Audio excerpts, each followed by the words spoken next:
Madhouse is a premier studio, and when you think of Madhouse, you think of amazing animation. This is the same studio that makes No Game No Life, Death Note, One Punch Man Season 1, and Hunter x Hunter. And if you're a really old head, you would think of Monster. When you think of Madhouse, you tend to think about action shows. Most of the things I listed just before are all action shows. But I've been watching Sunny Boy, right? And I think like that's such a wonderful anime that isn't really action and more of a sense of thriller, and I just wanted to watch it a little bit more. And I also had a plane ride, so you know, your boy's gotta fucking watch some anime. I stumbled upon Wolf Children. The story follows Hana and Okami dating when they were in college. You know, all lovey-dovey and stuff. And then suddenly they realize that Okami was actually a wolf. Hana, being the furry that she is, decides that that's completely fine and let some wolf dick in her vagina. Lo and behold, Hana's actually pregnant with her first child, Yuki. A couple of months later, they birth another child, Ame. Something happens and Okami dies from like falling from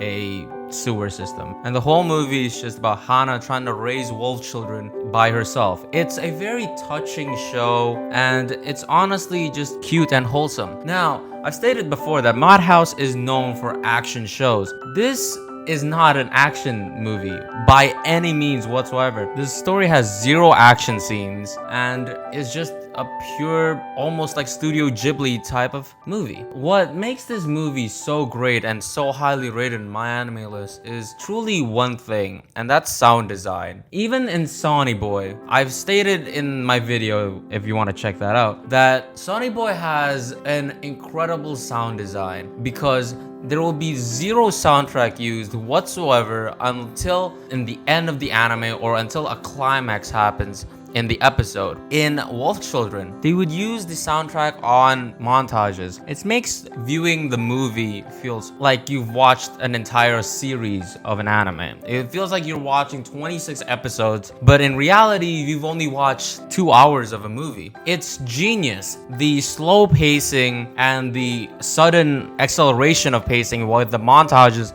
and the soundtrack is genius. And of course, I gotta give all the credit when it comes to sound design to Hosada Mamuro, who is listed in my anime list as the director, the theme song lyricist, the original creator of the whole show, and the screenplay writer. He envisioned this film with the sound in mind, and it is absolutely genius. When I say sound, I do mean soundtrack, and the soundtrack is honestly wonderful. But what Mamoru Hosada did, and honestly what differentiates a great filmmaker and a good filmmaker, is to use the sound of the world to impact the film. There is countless of times where Mamoru Hosada just stops the soundtrack very suddenly when there's an action happening or when there's just like a big revelation happening. It's genius. Something to keep in mind as well with this show is the amazing voice acting. I rarely compliment voice actors because their job is so seamless that if you do it incredibly, no one gives you any credit, but if you do it badly, then everyone gives you shit for it. Kuroki Haru and Nishi Yukito, the Japanese voice actors of Ame and Yuki, they are amazing at their job. I don't even know how to make your voice sound like a baby,